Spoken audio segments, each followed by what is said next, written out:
Hey everyone, and welcome to episode 86 of the Computer Business Marketing Show. Today's episode is brought to you by Tech Blog Builder.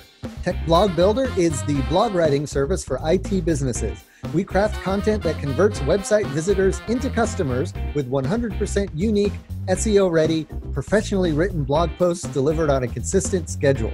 We also help you get the word out via social media posts and high-quality branded videos, all customized for your business and your content. Learn more at techblogbuilder.com. It's also brought to you by Tech Site Builder. Tech Site Builder is a hosted website builder that allows you to quickly and easily get a clean, professional, and effective website up and running for your IT business. Save time and frustration with Tech Site Builder. Learn more at techsitebuilder.com. On today's episode, Paco and I discuss ways to keep your followers engaged. What can you do with videos, social media posts, and on your website to make sure your visitors stick around and read all the awesome info you have for them? Plus, we'll show you how to use an old storytelling technique to produce content that keeps your readers engaged until the very end. Also, I wanted to quickly apologize ahead of time. I didn't know this, but when we were recording the episode, the mic on my webcam was activated instead of my studio microphone. So the audio for me is not the best quality. It usually is. So just, hopefully you can bear with us through this episode and it'll be better for the next episode. So all that and so much more is coming up right now.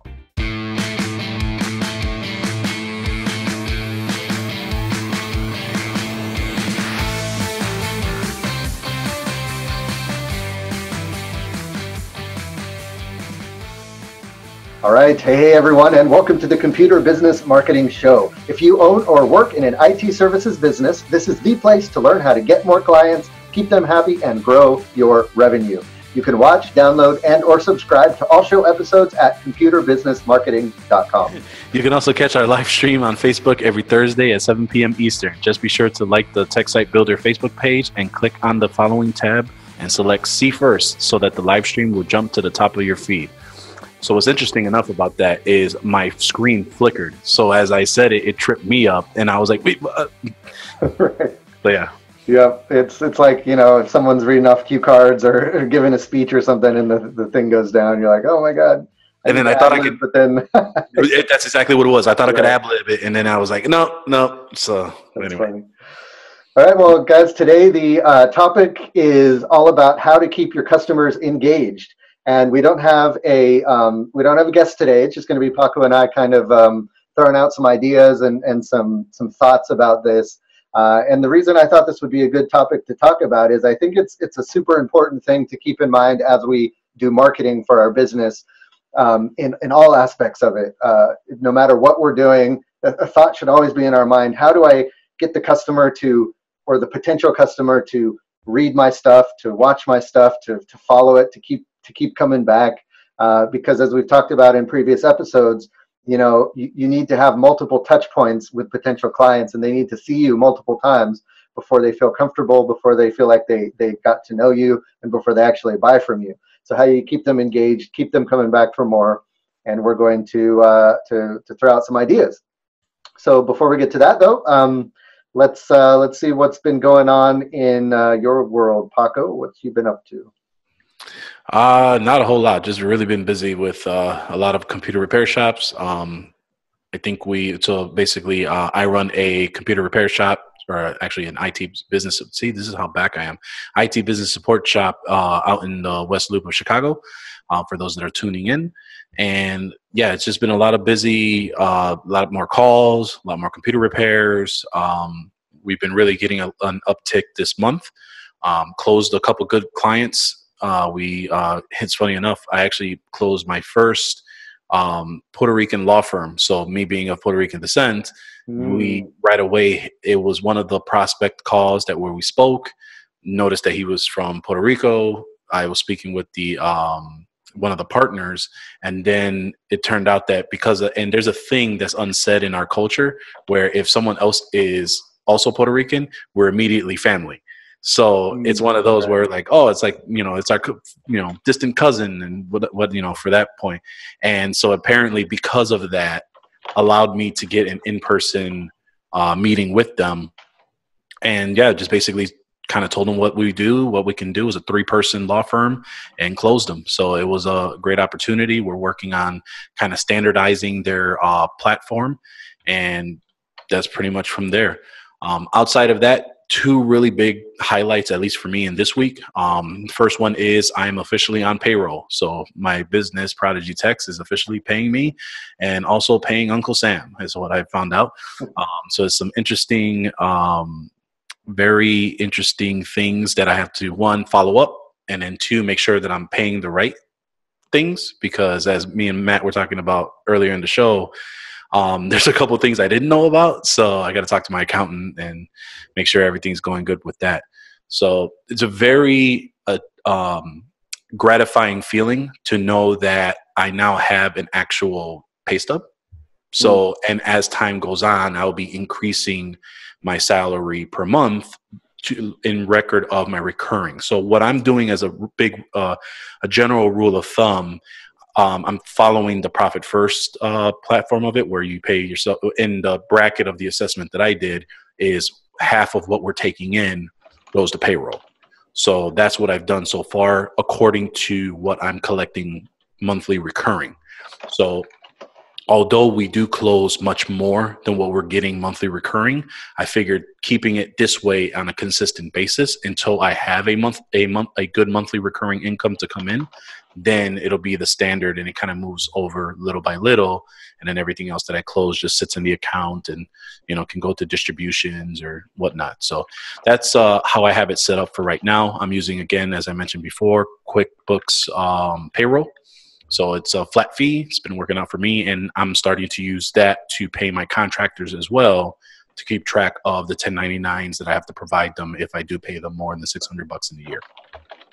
So that's been really cool.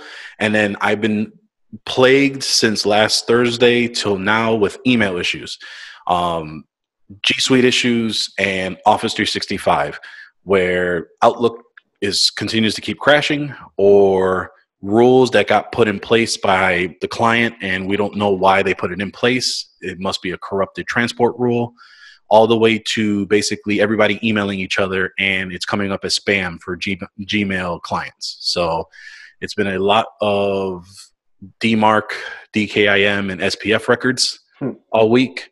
I've been using a vendor called Demarcian, DMARCIAN. They provide a free 2-domain account for those that are kind of trying to figure it out and get into it. But I subscribe a couple of my clients to that, and it allows for reporting to see what servers and domains are utilizing your domain, and basically to see if it's legitimate or if it's not. Really helped out a lot of the spam stuff that I've been having. Got all my stuff taken care of, and implemented that for a couple of my clients as well. As everyone knows, once you put this in place, it does take some time for it to kind of flush out and start working on the monitoring. So that's been my week. It's just simply email, and I'm in the wrong field because email is terrible. Back to you, Matt. You're muted. Thanks. No problem.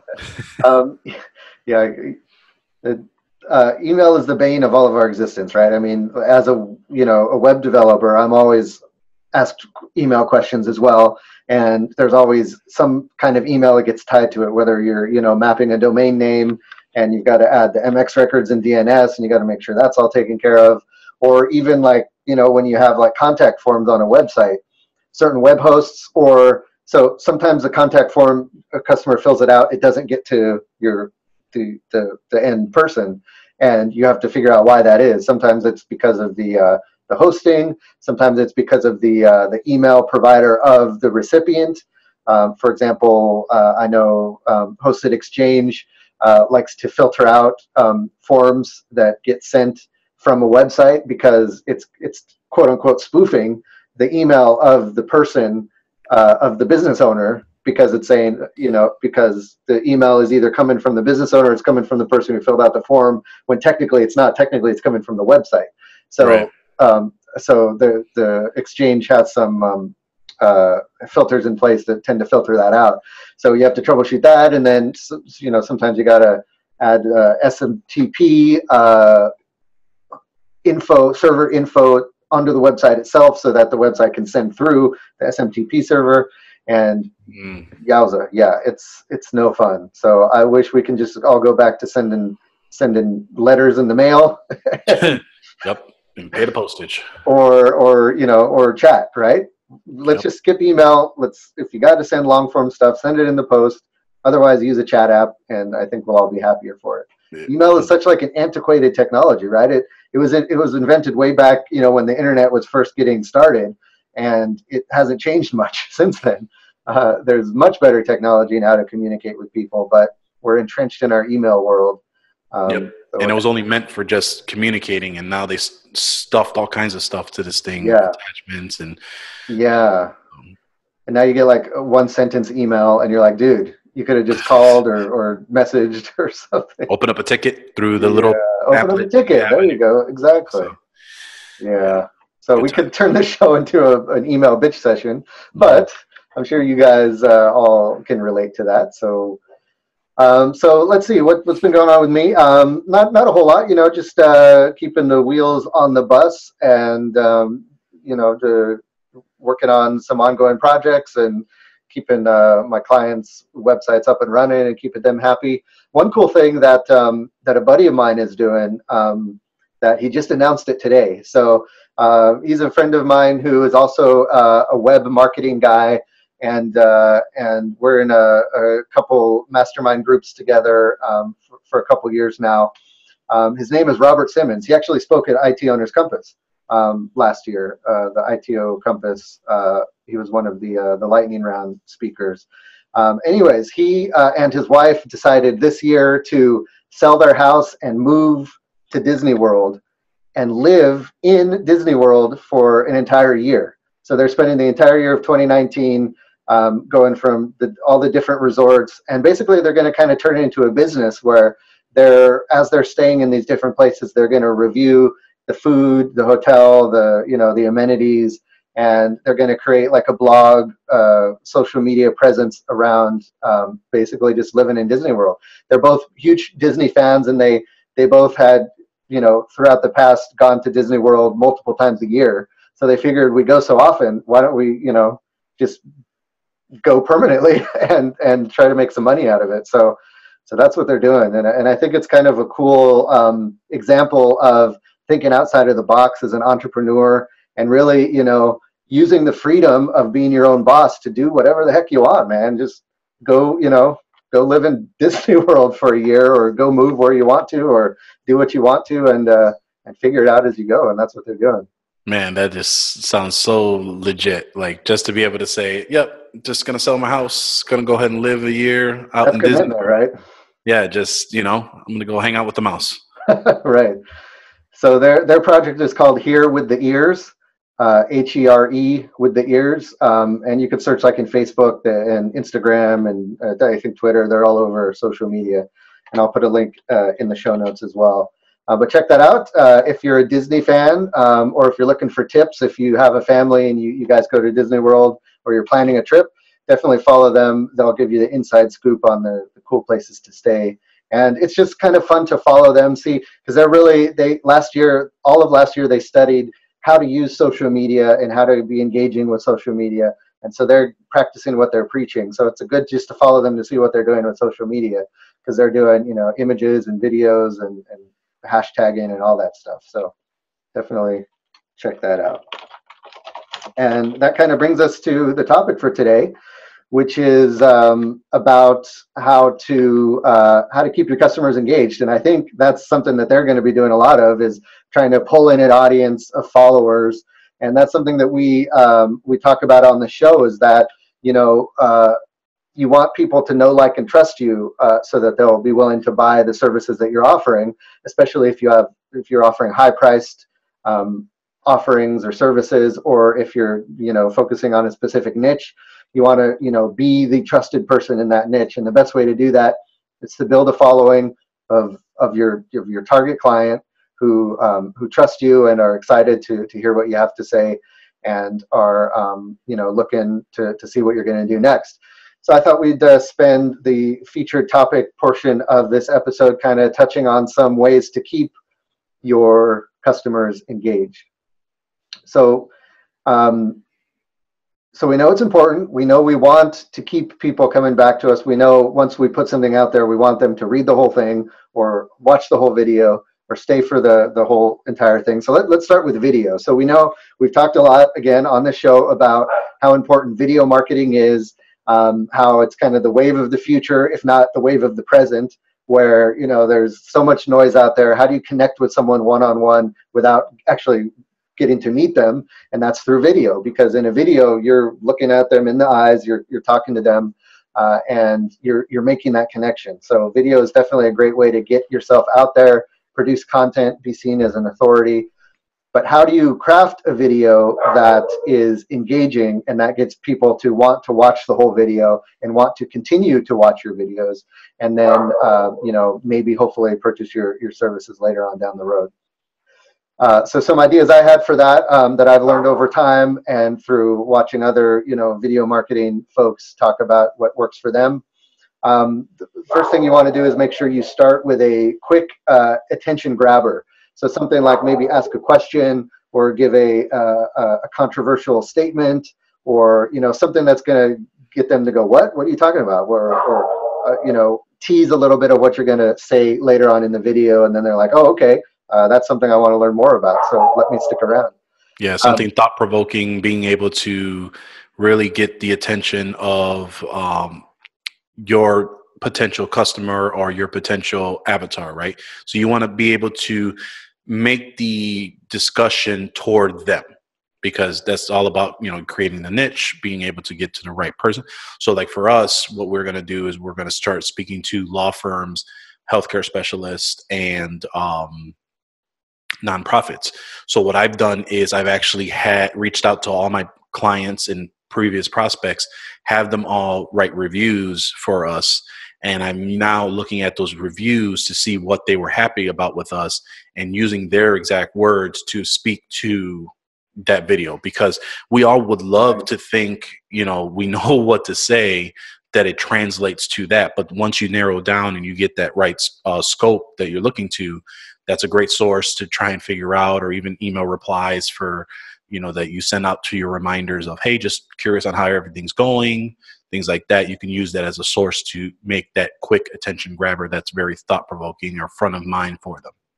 Yep, and in that attention grabber, and this is a perfect segue, you want to make sure that you're addressing the target customer. So for you, if it's lawyers, you're like, at the very beginning of the video, you're like, hey, are you a lawyer who's frustrated with your you know, your internet speeds, or I don't know, whatever, and that right away you're telling them, okay, so you say, hey, are you a lawyer frustrated with your internet speeds? Well, I've got 5 tips to help you, you know, get the most out of your slow internet connection, or something like that. So right there, you're saying who it's for, what you're going to tell them, what they can expect, and you're catching them right away. After that, you want to then introduce yourself. So whether it's you have a cool video that you put that you can splice in there that's like your logo flying through the air or whatever, or you can just say, hey, it's Paco Lebrun of Prodigy Techs, and you know, I wanted to give you some information. Something where you just introduce yourself and your company. I see a lot of you know, folks who are just getting into the video forget this part, where they just kind of go straight into it. They're like, hey guys, I got some tips for how to make your internet faster, blah, blah, blah, blah, blah. They don't say who they are. They don't say who their target market is. And you want to just assume that anyone who's watching the video has never seen you before, doesn't know who you are, and is unfamiliar with the services you provide. That way, you're not alienating those new people. And people who have seen you before, they don't mind if you take 5 seconds to say who you are again. That way, you're going to make sure that they know, okay, this person is a professional. They come from a company. Now I kind of know them a little bit better. That's why, you know, employees have name tags and stuff like that. You know their name right off the bat. Then you're like, okay, this is Paco talking to me about something I'm interested in. Let me hear what he has to say. And then finally, just, you know, the content of the video can be anything, right? It can be tips, it can be screen sharing, it can be you know, a lesson, It can be whatever you want. One thing I recommend is to make it quick. Try to keep it. I think the golden spot is between 3 and 5 minutes for video content. Anything over 5 minutes, someone really has to make a commitment to sit there and watch it. So you're going to lose a lot of people after that point. Not to say that it's bad to make videos longer than that, and I think you should, but just know that those long videos aren't going to be watched by everybody, and you're going to lose people's attention, especially if you're posting it on Instagram or some of these kind of quicker social media platforms. I say over 3 minutes because specifically Facebook, I know they recommend that they tell you specifically when you're uploading a video, if the video is less than 3 minutes, we're not going to promote it as much. So they're looking for videos that are over 3 minutes for whatever reason. I don't know the reasoning for that. I think they push it to their Facebook video channels, whatever those are called, only if it's over 3 minutes. So I think, try to stick between 3 and 5 minutes, but don't force it. Just make it as long as it needs to be, but try to keep it on the shorter side, just keeping attention spans and that sort of thing in mind. Yeah, I think, one key piece is to figure out what platform you're planning to put your video on. Like Matt mentioned, Instagram only has, I think it's like 59 seconds, if I'm not mistaken. Other social media platforms, if you're planning to express your videos there or on other platforms, just keep in mind that there may be some restrictions. So if you have a beautiful video that you did for 5 minutes, but people are only going to see the first minute, those are some of the things you want to try and take into consideration. Yep. And then finally, have some kind of call to action at the end of the video. It sounds obvious, and sometimes it even seems annoying when at the end of the video someone says, "Hey, like my channel or subscribe to my thing," or whatever. And you're like, "Yeah, I know how to subscribe to a freaking video. You don't have to remind me." But it's effective and it works. And for every person it annoys, it's going to help 5 more people remember to subscribe or to continue to keep engaged. What I like to do at the end of videos is to say, hey, especially if it's related, say, hey, I've got another video that I've recorded earlier about blah blah blah that's related. Go check that out. Here's a link, or I put a link below in the show notes. And just have some kind of action you want them to take to get them to further engage with you. That's gonna be kind of a theme throughout this whole thing, where you want to give people a reason to continue to follow, continue to go down the rabbit hole. YouTube does this so well with their recommended videos at the end when you're done watching a video. Netflix does this, Facebook videos do this. Every time you're done with a video, it immediately bumps you into another video. And of course, you want to grab them before that happens to come to one of your videos. So you got to say, hey, check this out, or hey, go to my website or something. Don't say, hey, buy my service. Just say, hey, there's all this other content. Here's how you can find it, subscribe or visit it or do whatever. So that's video. I think I wanted to cover video because that's a great way to keep people engaged right out of the box, and it's super easy. Just turn on the video camera, get bullet points down, and slowly refine it. We've got a lot of podcast episodes. Speaking of call to action, we've got a lot of podcast episodes we've done in the past where we had guests talk about ways you can record videos and effectively create videos and practice and get good at doing them. So definitely go to computerbusinessmarketing.com, search for video marketing, and look for all of our past episodes about that to learn more. Now, jumping over to the website, something that is important is to keep people on your website once they get there. So there are a number of ways to do that. Number one is make sure the people who are visiting your website are people that are interested in your website. So that goes to, relevancy. You want to make sure that you're not targeting keywords that aren't part of your business. If you're creating AdWords, ads on AdWords, you want to have those negative keywords to knock out people who are interested in things that you can't provide. And when you're doing ads on social media or social media posts, make sure they're relevant, make sure they're speaking to who your target audience is. Once your target audience gets on your website, then you want to give them a reason to stay. So things that can help people stay on your website. Before I get into that, the reason why people should stay on your website is, you'd think you want them on your website and then you want them to immediately contact you or immediately buy your services. But again, sometimes most of the time people are in research mode, or they're trying to find out more about you, or they're, they saw your content and they're interested in learning more or seeing more content. So it's not necessarily a good thing to have someone visit your website and then immediately contact you, because they might not be a good fit, or they might not quite trust you. They might be doing some price shopping. So you want to keep them on your website also because it helps your SEO. So Google looks for time on site as a factor in your ranking, in your overall rankings in search engines. So the longer you can keep someone on your site, the more pages they visit on your site, the higher you look in the eyes of Google as an authority for them to promote in their search engine. So things you can do to keep visitors on your website are, we just talked about it, right? Videos. So every time you record a video on social media or whatever, you put that in a blog post, or you put that somewhere on your website as well. So that's there on your website. Even if you put it on YouTube, you then embed it in your website. So that way, if someone visits your website through some other source and they stumble upon that blog post, there's that video, they can click on it, watch it in your website. So they stay on your website as they're watching it. And then that keeps your, time on site, takes it way up.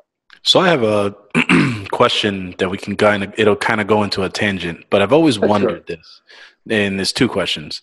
The first one is, when speaking about video, I know that there was a time when autoplay was the thing. Mm. So sometimes I hear that it's annoying because you have the volume that goes on. Sometimes now a lot of Facebook videos autoplay with no volume and no audio. Right. What is your opinion on the whole autoplay and audio and not audio, if you can achieve that, if someone's looking, mobile or something like that on your site? Right. Yeah. I mean, this is just my opinion, and Right. I don't think there's a right or wrong answer, but I tend to avoid autoplay on a website unless that page is specifically dedicated to that video. So if they're if you have a site on your page that here's a video of 5 reasons to blah blah blah, and someone clicks a button to watch a video and then they see the video, it can autoplay. That's fine. But if it's like halfway down a blog post, or if it's in the middle of your homepage or something, someone's not visiting that page to have a video play in their face all of a sudden. So it's an additional kind of thing that enhances the content that's already on the page. So therefore, you want someone to voluntarily click it. And that helps them also to stay. That's another thing I was going to talk about, is have things that people can click on your page to keep them engaged. So one of them is a video. And if you autoplay the video, then they might click it to stop it. But then that's not, that's the opposite of what you want them to do. So, yeah, I'd say default is not autoplay. Got it. And then the second one is, I hear, there's so many hosting platforms that are available to host your video. Facebook says they'll give you more juice if you upload it directly to Facebook. You can embed a YouTube video on your site.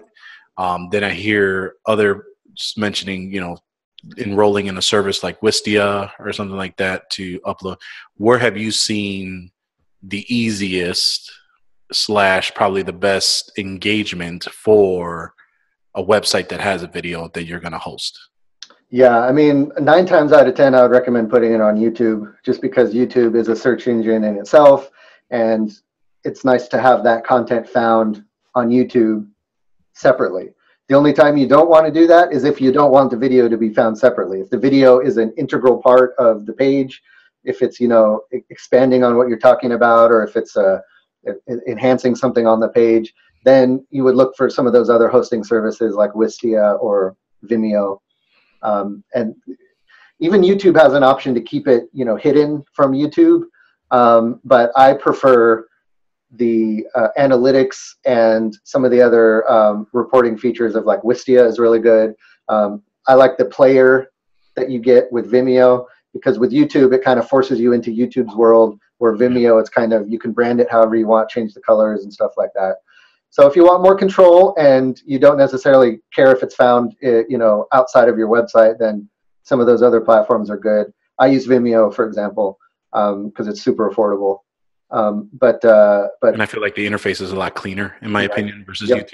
Exactly. Because you got the big button right in the middle of whatever you have versus right on the bottom. But for most folks listening to this, you want your video to be found.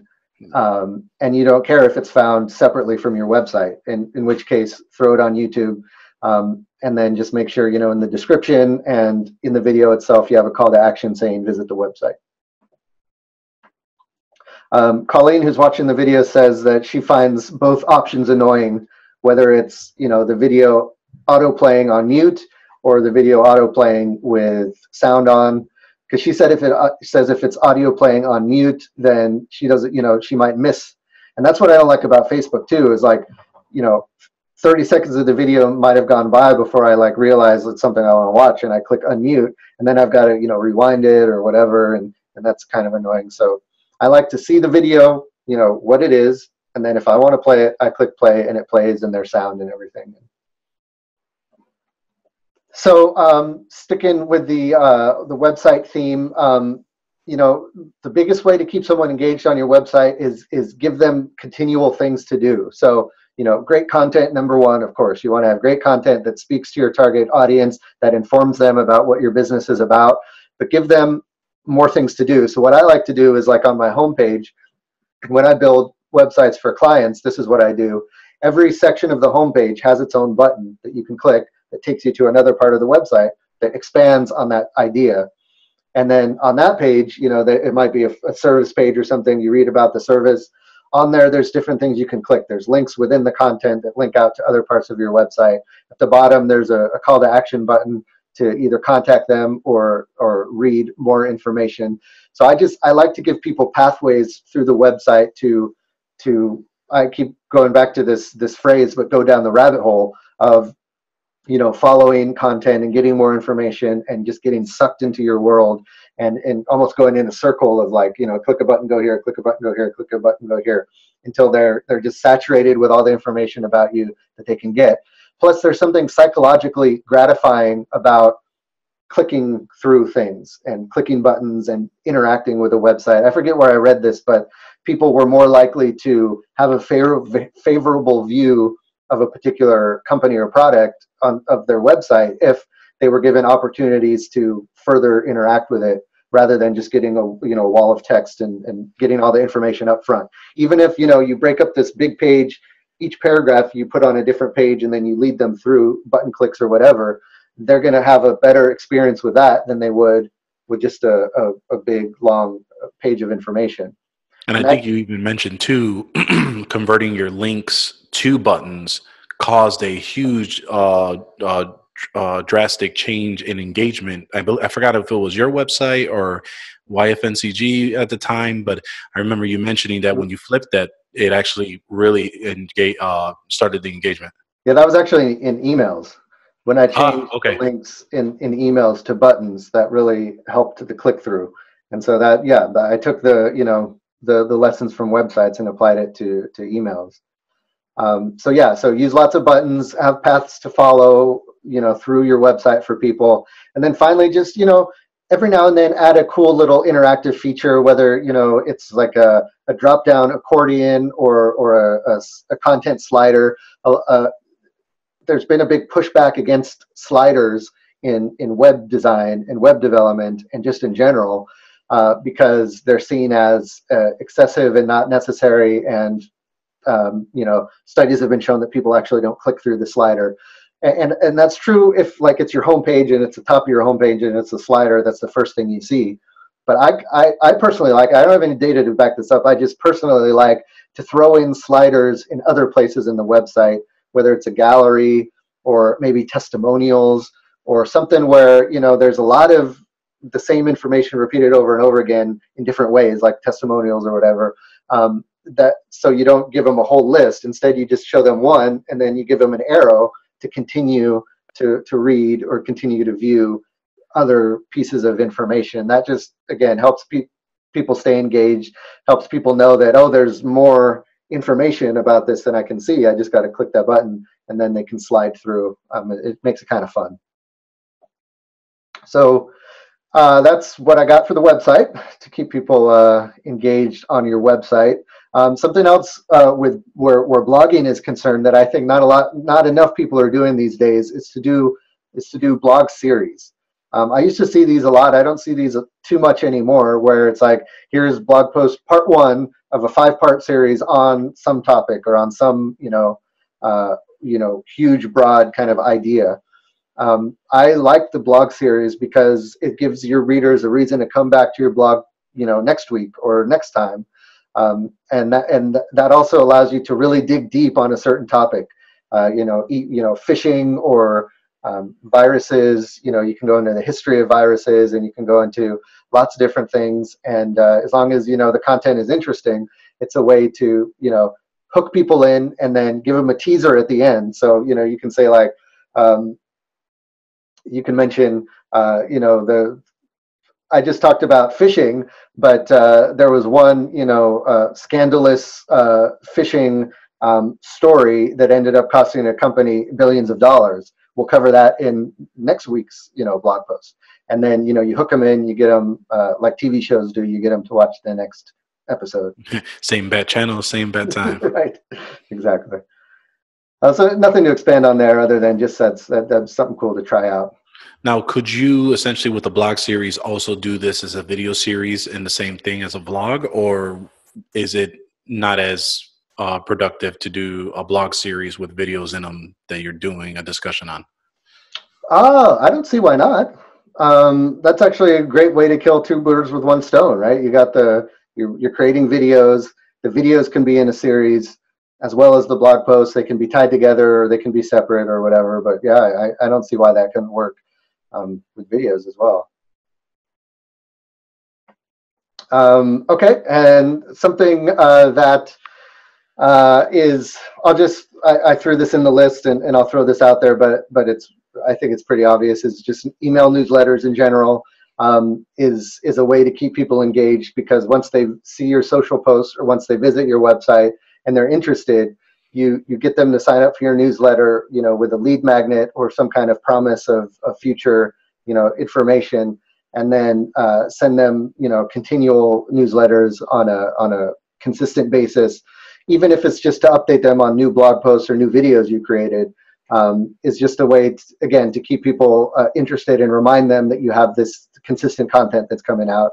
And then, because, people just forget, right? That you can have a blog series or you can have a video that you do every now and then, and people love it, but they get busy and they just forget to check back in.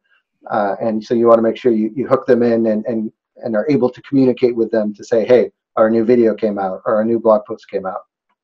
Right. As long as you can get them to click, like you said, even if it's like, I think back to how John Dubinsky talked about, he emailed his clients 60 seconds with your Maven, and trying to incorporate something like, here's your quick read, but if you want to read more or you want to hear more, click here to see the rest, or go in more deeper or go in more detail on whatever that topic is. So the engagement would be there.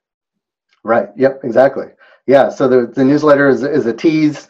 And then if you want people to dig in more, you send them to your website or the full video or whatever that is. Cool. So let's see. The next one I wanted to talk about is on social media. How do you keep people engaged with your social media? Because again, it seems like we're being bombarded with people on social media, trying to get noticed, trying to get attention, trying gimmicks and that sort of thing. So what I like to do, so the first thing that I think is great that I like to do with social media is to have your own corner of social media. So for me, I like Facebook groups. I like to create a Facebook group around the niche that I'm serving, the audience that I'm serving. And then within that group, I like to do things like, themed posts. I did that in Computer Business Marketing Group for a while. I like to ask questions or share, relevant stories from around the internet. You can do that without creating a group. You can just do that on your page or on your, your profile on Twitter, on Instagram, or whatever. But try to do things that aren't just random posts or random thoughts off the top of your head. Something that people can look forward to. So I really like the themed days of the week. So it could be Marketing Monday and Tech Tuesday, and I like to rhyme because it helps people remember what that day is about. Website Wednesday, whatever. So and so people saying, oh, I wonder what Matt has to say about Marketing Monday today, or I wonder what Paco has to say on his Tech Tuesday post today. And that gives some people, it builds up familiarity because it's something that you see over and over again. And familiarity breeds trust. So it's just kind of almost like a psychological thing that you can do to just people look forward to seeing, the mailman every day. And even though they don't know him, they feel like they get to know him just because they see him every day. And that's something that you can do through just, those regular kind of predictable types of posts that people look forward to.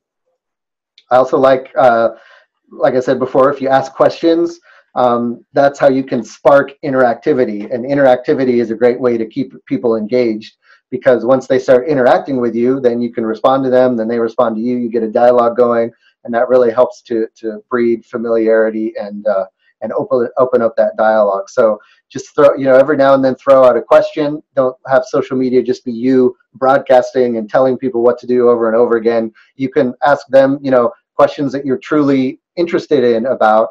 For example, if your customers are lawyers, you can say, what's the toughest case you've worked on, or what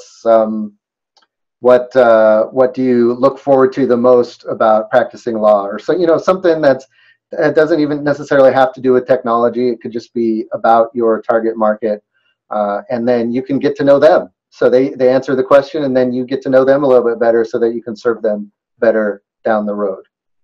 Paco, I know you've been you've been doing a lot in Instagram and stuff. What have you found helps keep people engaged and keep people interested in your posts? I mean, tags really are the biggest difference on Instagram. I know that usually you want to try and give some, a vivid photo. Sometimes it'll be like, Monday motivation. Wednesdays, I will normally try to link to a blog or something that I've kind of posted on there.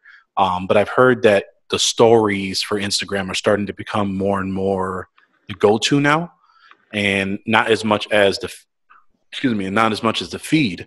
And from everything that I've heard, creating that that long form content will help provide better engagement, because as people are just kind of going through with that circle preview for the next story, it kind of makes people, what's going on from there. Right. So this year I've been really doing more Instagram and LinkedIn. So creating a lot more articles. So that's what I've been trying to do with either with white label stuff or stuff that I've kind of heard, specific themes. That's kind of where I've been putting a lot of that information in there. So those two have been kind of the bigger of the social media platforms that I'm focusing on. Right. And then, of course, Facebook, but Facebook is more of just curated content or our blog links. That's what we really put Facebook on there. So. Yeah, and I can see LinkedIn working out really well for you if you're going after lawyers and that kind of thing. And as guests that we've had on the show in the past have recommended, on LinkedIn, you want to have a good mix of not only posting your own stuff, but also interacting with other people's posts. And that's kind of a hack for engagement that you don't think about, is by being engaged with other people's content, you can increase the engagement on your own content. So you go out and, first of all, try to be friends with or follow other people in your target market that are your target clients. And then, if they post something that you have something to say, or you have an opinion about, or you just want to, chime in, you can chime in on their post and engage with them and interact with them. And it's going to make it much more likely that they're going to turn around and then engage and interact with your stuff as well. Cool. And then I just wanted to quickly wrap up with something that I wanted to touch on in this podcast for a while. And it's a narrative framework called the hero's journey. And this is a way to tell a story that's often referred to or used in Hollywood to create a movie or to create a TV episode or something, where it's basically just how to tell a nice quick story about a protagonist or something, and it's a formula that's been used since the beginning of the time, basically. But it's something that's really effective in marketing, that a lot of marketing gurus use in order to keep people engaged in a blog post or in an advertisement or in a landing page or even in social media posts. I've seen the hero's journey used in Facebook ads, where it's like they have a little story that you follow in the ad that leads to whatever they're selling. but it really kind of pulls you in, and you feel like you're reading a novel or a story about it. And it makes it interesting. It makes it fun. It makes it seem like it's not an ad. And you see this in some of those marketing videos you might see on YouTube. They pull you in. They keep you engaged. They tell you a story, and then finally, eventually, they get to the point of what their services are. So that the framework of that is there's basically 5 steps. The first step is to name your hero. So in a movie, you're introducing the hero, the down and out protagonist who's might be down on their luck or whatever. You introduce them, who they are, where they come from. So that's what you can do. We talked about it in the video where you say, hey, are you a lawyer, blah, blah, blah. So you just want to make sure that you're naming your ideal client explicitly. You're saying, are you a doctor? Or, hey, here's a story about a client of ours who was a subcontractor for houses, for building houses, or whoever your ideal client is. Make sure to call them out by name as far as what their industry is. Don't leave it ambiguous, or people are just going to move on because they don't think it applies to them. The second step is the promise. So this is the teaser, right? This is what you're going to say, that how you're going to, what they're going to look like at the end. So the promise of a brighter future. So in a movie, this is often, the hero hearing about, taking the ring to Mordor, or, going on this long journey to get to the pot of gold at the end. They hear about the good thing that's going to happen. What's that? The reward, hearing the reward of, at the end of the story. Yeah. So you're basically just going to say, you're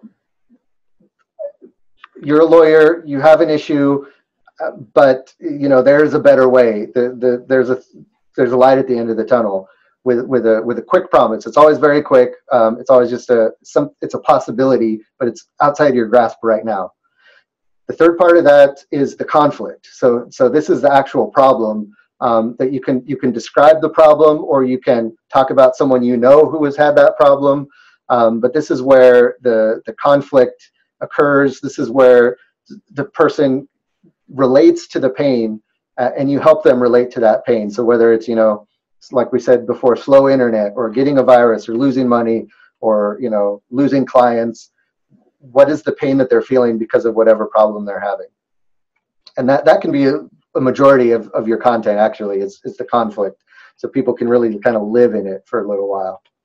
And then, of course, before the end, the fourth step of the journey is the change. This is where the hero, digs deep and finds something within them that they can, pull out, and they discover their superpower, or they, join with a band of friends that help them, push forward. So when you're down and out, you find what the change that's going to help you out. So that's where you kind of give them what can be done to get to a better place. So you can say, good antivirus can prevent viruses. Good backups can prevent ransomware attacks. Firewalls can help you prevent, right, monitoring outbound threats. Right. So there's that. So there's a way to get out of this. And then the fifth step is the resolution. This is where you've accomplished your goal and everybody's happy. And this is where you introduce your service, or how you can help implement the change that is needed. So if you kind of approach any of your marketing messages like this journey, where you're taking your target customer on this hero's journey, they really get invested. They really feel like you understand them, and then they really feel like your services are the solution they need to that problem. And the only way to get them there is to take them through that journey first. So that's something to try out. Try it out, write in a blog post or a social media post. Go through each of those steps. Each of those steps can be as long as you want. So it can be a sentence, it can be a paragraph, it can be an entire blog post. You can have or even a video series. 5-part video series. The first one where you talk about your ideal client and who they are and what they do. The second video is there's a better way. There's things you can do to make your life easier. The third video is the conflict. There's issues I know you're having. Let me describe those to you, and I understand how much they suck. The fourth video is the change. So here's some, proven methods to fix the problem you have. And then the fifth video is, you can fix it, but that's a lot of work to do on your own. Let us help you. Here's how. Cool. So what do you think, Paco? I think we hit it on the head there. I think, like I said, the hero's journey is a very effective, not only marketing play, but a sales play as well. I know that when I did my training in Atlanta for that sales training I mentioned 2 years ago, this was one of those items that you spoke about of the hero's journey. How, with your services, can you sell to solve that problem? And you look like the hero. There's a difference between being sympathetic, but really to being empathetic. And the moment you can figure out how to be empathetic, to feel their pain, and you show that genuinely, you can help go through that hero's journey in that respect. Right. So yeah. So it's again, it's worked for thousands of years to still tell stories. So why not, use it to tell your business's story? And the biggest piece too about this is tell your story in the way that you're comfortable with doing. If that is through video, great. If it's through audio, maybe you just put up a picture and speak to whatever the topic may be. Maybe it's a webinar. Maybe it's through illustration, things like that. That's really what you want to figure out, is how can you best communicate your message, and you go all in on there to basically talk on how you can help and alleviate the pain of that potential prospect.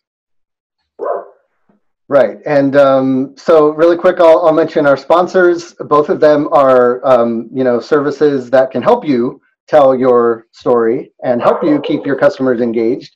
The first one is Tech Blog Builder. Tech Blog Builder is a service that will write engaging blog posts for your business. And we can write, blog post series. We can write posts that integrate the hero's journey. And we also keep it engaging with links to helpful articles and links back to other pages on your website. Our writers are well-versed in these kind of engagement tactics, and we use them in all the blog posts we write in Tech Blog Builder. We also have a service where we'll write the social posts for you and create videos for you. So again, those are great ways to keep people engaged with your content. The videos, I tell, we keep them between 3 and 5 minutes. So, we make sure that the videos we create for you are in that magic kind of zone where they keep people engaged, keep people interested, but keep them watching to the end. So check that out at techblogbuilder.com. And then if you want to have an engaging website, check out techsitebuilder.com.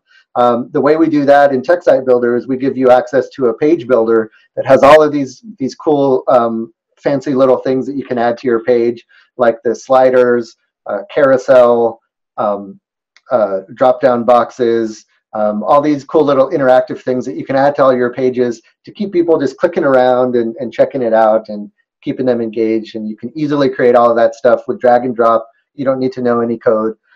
So to check that out, head on over to techsitebuilder.com.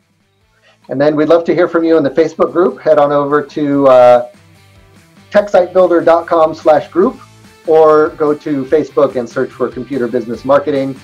We'd love to interact with you in the Facebook group, and we can't wait to see you there. And if you listen to the podcast on iTunes or Stitcher, be sure to give us a shout out and leave a review. We love to hear your feedback, and every comment helps so that the podcast can be found by others. And finally, don't forget to check out our sponsors, Tech Blog Builder and Tech Site Builder. Thanks for checking out this episode of the Computer Business Marketing Show. My name is Matthew Rodella. And this is Paco LeBron. Saying here's to your success.